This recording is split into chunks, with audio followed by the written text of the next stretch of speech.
लेकिन तो कपिल समिति की रिपोर्ट को आए। श्रीवास्तव इसी तरह से तो फूक फूक कर कदम रखे जाते हैं ना, अपनी उस गलती को सुधारने की कोशिश अब एनटीए कर रहा है।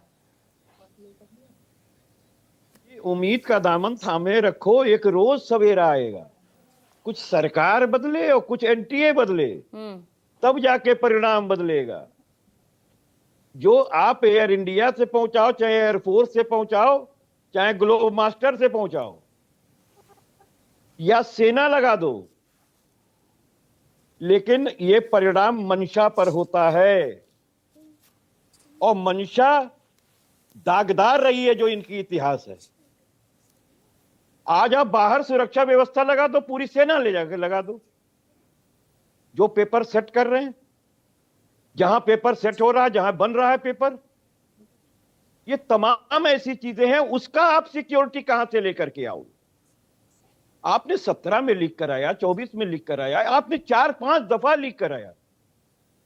और अभी सीबीएसई का जो टेस्ट एग्जाम हुआ, उसका जो रिजल्ट आया, उन बच्चों की क्या गलती थी? अगर आपकी तकनीकी कोई खामियां थी, उसका बच्चा और उसके गार्जियन हो गएंगे। लाखों रुपए हाई स्कूल और इंटरमीडिएट कराने में जानते हैं गार्जियंस के।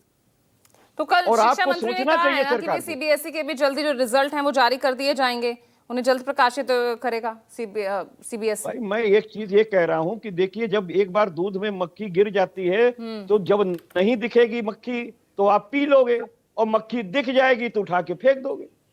तो चक्कर ये है कि दूध में मक्खी पड़ी थी या नहीं थी, ये तो मंशा पर निर्भर करता है ना। हम एक बात ये पूछना चाहते हैं, भाई NGO मंशा के तो through जीरो इम्तिहान एरर और को। जीरो ट्रस्ट की है। फिर नहीं, बिल्कुल वो तो हम लोग को करना चाहिए, इसीलिए तो कहा कि उम्मीद का दामन था मेरे को। मैं तो ये कह रहा हूं, लेकिन चक्कर इस बात का है कि इस सरकार पे कैसे हम यकीन करें।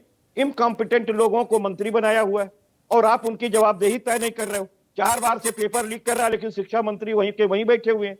पूरे जेनजीज आंदोलन कर रहे हैं, विद्यार्थी आंदोलन कर रहे हैं, आपके कान पे रेंग नहीं रही है। आखिर क्यों उनको बचा रहे हैं? हम ये कहते हैं कि सिस्टम की जिम्मेदारी तो होती है। गिरफ्तारियां तो हुई है ना इस मामले में, गिरफ्तारियां हुई है इस मामले में। शिक्षा मंत्री की हो गई है क्या? किस बड़े अधिकारी की हो गई है? और आप एनजीओ के थ्रू क्यों करा रहे हैं? आपको अपने आईएएस, आपको अपने एम्स के डॉक्टरों और अन्य प्रशासनिक अधिकारियों पर जो है भरोसा नहीं है? आखिर आपने क्यों दिया हुआ है? सबसे पहले तो वैभव NTA बंद करना श्रीवास्तव चाहिए। यहाँ